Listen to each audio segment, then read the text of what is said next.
Beagle नामक British जहाज पर इन्होंने क्या किया कि बैठकर उसके बाद देश के अनेक क्षेत्रों का उन्होंने भ्रमण किया, वहाँ के पौधों और जंतुओं के बारे में बहुत सारा अध्ययन किया। अध्ययन करने के बाद उन्होंने 1837 में इन्होंने भ्रमण किया, इधर उधर देखा सब अलग अलग टापुओं को और उसको। फिर 1859 में इन्होंने अपनी एक बुक लिखी जिसका नाम था प्राकृतिक वर्ण द्वारा जाति का विकास। तो यहाँ पे है प्राकृतिक वर्ण द्वारा जाति का विकास। प्राकृतिक वर्ण का मतलब बच्चों होता है सिलेक्शन, ठीक है बच्चों। तो यहाँ पे इंग्लिश में हम कह सकते हैं थ्योरी ऑफ नेचुरल सिलेक्शन।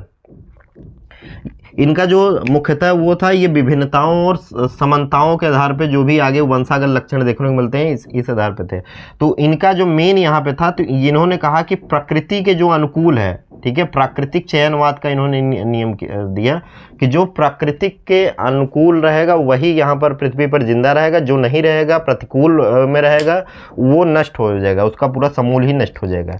तो कहने का मतलब कि ये अभी आपने पढ़ा था कि जैसे कि लैमार्क ने कहा था कि केवल एक प्रकार के छोटी गर्दन वाले ही जिराफ थे, जबकि डार्विन ने क्या कहा था, छोटी गर्दन के झुंडों में और उन सब में कुछ लंबी गर्दन वाले भी थे, लेकिन उन्होंने अपने लक्षणों का उस समय विकास नहीं किया था। लेकिन बाद में जब उनको समय मिला तो वही गर्दन वाले जो जिराफ थे वो बढ़ते चले गए और बाकी जो छोटी गर्दन वाले थे वो नष्ट हो गए। लेकिन लैमार्क ने क्या कहा था कि छोटी गर्दन वालों ने ही अपनी गर्दन उचका कर और अपने अंदर एक लक्षण ला लिया था। तो इन दोनों में यही अंतर है। तो इनका मेन था प्राकृतिक चयनवाद का सिद्धांत। अब यहाँ पे क्या है कि प्राकृतिक वर्ण के आधार पर नई जाति का बनना ही डार्विनवाद की मुख्य विशेषता है बच्चों। तो डार्विनवाद की मुख्य विशेषता क्या है कि प्राकृतिक वर्ण, तो नेचुरल सिलेक्शन के अनुसार अगर वहाँ पे भूकंप आ रहा है, वहाँ पे बाढ़ आ रहा है, कुछ भी ऐसा आ रहा है, तो जो भी जानवर, पक्षी, चिड़िया जो भी है, तो वो क्या करेगा, अपने शरीर को उस माहौल के अनुसार अगर बहुत गर्मी पड़ रही है तो उस तरीके से अपने शरीर को शरीर में बदलाव करे, या बहुत ठंडी पड़ रही है तो ऐसा कुछ बदलाव करेगा, तभी वो वहाँ पर जी पाएगा, वहाँ पर रह पाएगा। यही है प्राकृतिक चयनवाद बच्चों, सिलेक्शन। ये प्राकृतिक चयनवाद में ABCDEF करके मैंने यहाँ पे 3 2 5 1 6 प्रकार की अलग अलग विशेषताओं को इनके लिख दिया है। पहला तो जीवों में संतान उत्पत्ति की बहुत सारी क्षमता होती है, आपको पता ही है, तो ये भी जैव विकास का आधार बन सकता है। उसके बाद जीवन संघर्ष होता है, जब बहुत सारे मतलब कि जीवों में संतान की उत्पत्ति होती है, धीरे धीरे उनमें आपस में जीवन में संघर्ष होगा, वो आपस में लड़ेंगे झगड़ेंगे, जो जीतेगा वही जीवित बचेगा। अगला है प्राकृतिक वर्ण, तो जो सर्वाइवल रहेगा, जो फिटेस्ट रहेगा, जो अगले अपने इन्वायरमेंट को अच्छे से उसमें फिट बैठेगा, वही मतलब वहाँ पे सर्वाइव कर पाएगा, उसी का सिलेक्शन हो पाएगा इस जीवन में। यहाँ पे प्राकृतिक वर्ण है। अगला है बच्चों विभिन्नताएं और अनुवांशिकता। विभिन्नताएं क्या है कि समय बीतते बीतते उनमें बहुत सारी विभिन्नताएं भी आनी चाहिए। विभिन्नताओं के अनुसार क्या होगा कि जो जो विभिन्नताएं उनके DNA में और उनके अंदर होगा, आगे वंशागत होता रहेगा, तो उससे क्या होगा, मान लीजिए कुछ बाहरी प्रकार से बदलाव आ रहा है, तो बदलाव होने पर जो विभिन्नताओं वाला जीव रहेगा वही बचेगा, बाकी सब नष्ट हो जाएंगे। वातावरण के प्रति अनुकूलन होना चाहिए। अनुकूलन मतलब जो एडॉप्ट कर सके वातावरण की तरफ, ये ई वाला है। यह फॉला क्या है कि नई जातियों का उत्पत्ति, इन्हीं सब के आधार पर नई जातियों की उत्पत्ति होगी। यही है जाति उद्विकास, और यही नई जाति का बनना ही डार्विनवाद की मुख्य विशेषता है बच्चों। तो प्राकृतिक वर्ण के आधार पर नई जाति का बनना ही डार्विनवाद की मुख्य विशेषता है। यहाँ पर हम इसको लिख दिए हैं। इसी डार्विनवाद के समय ही बैलेस ने भी सेम ऐसे ही चार्ट के रूप में यही सब बातें बताई थी। तो डार्विन और बैलेस का नाम आप साथ साथ ले सकते हैं। इसके अलावा कुछ इनके आलोचना या कुछ चीज़ों को डार्विन ने नहीं समझाया था, नहीं बता पाया थे।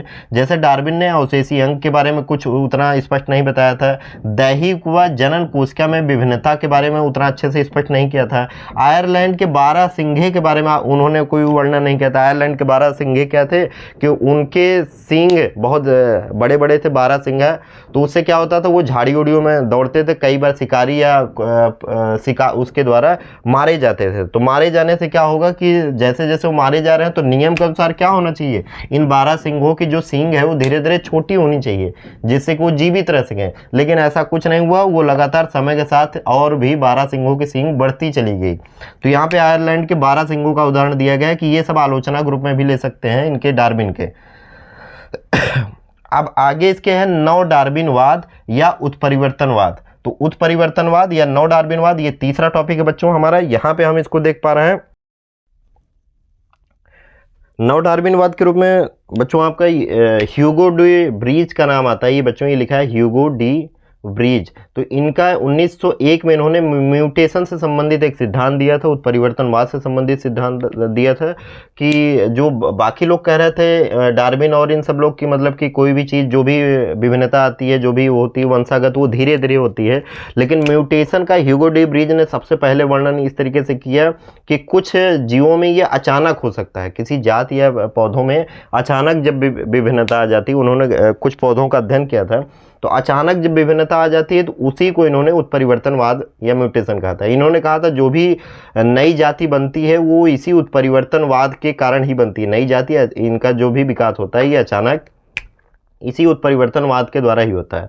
ये लाभप्रद व हानिकारक दोनों हो सकते हैं। बाकी लोगों ने केवल लाभ की बातें कही हैं, तो ह्यूगो डी ब्रीज ने कहा कि लाभप्रद भी हो सकते हैं बच्चों और हानिकारक भी हो सकते हैं। इन्हीं के सिद्धांत को आगे फॉलो करते हुए 1901 में इन्होंने ये सिद्धांत दिया था। 1909 में मॉर्गन नामक वैज्ञानिक ने ड्रोसोफिला, जो फल मक्खी होती है बच्चों, तो इसका अध्ययन इन्होंने किया था। तो इनका जो झुंड था ड्रोसोफिला, तो उसमें कुछ लाल आंख वाले थे जो ड्रोसोफिला, तो कुछ समय बाद उनमें से कुछ सफ़ेद श्वेत आंख वाले ड्रोसोफिला में चेंज हो गए, तो उन्होंने इसको उत्परिवर्तन का नाम दिया। ये बताया कि ये उत्परिवर्तन या म्यूटेशन के कारण संभव है बच्चों। अगला सेम ऐसे ही प्रयोग मूलर ने क्या किया कि कृत्रिम उत्परिवर्तन किया। सेम ऐसे ही ड्रोसोफिला की जो मक्खी है उसको लेकर और स्वयं तरीके से कृत्रिम रूप से उनका म्यूटेशन कराया, और म्यूटेशन करा के उसके बाद नई जातियों को उन्होंने उत्पन्न किया। तो 1948 में इसी के लिए मूलर को बच्चों नोबेल प्राइज मिला। तो ये बच्चों आपको ये जानकारी काफ़ी अच्छी लगी होगी, आशा करते हैं। और ये जैव विकास से संबंधित बहुत सारे टॉपिक मैंने इन 3 पार्ट में दे दिया है। बाकी जो इसके अलावा है उसको आप यूट्यूब पे जाके वहाँ पर सर्च कर सकते हैं और देख सकते हैं इससे संबंधित जो फर्स्ट एंड सेकेंड पार्ट है। तब तक के लिए जय हिंद, जय भारत।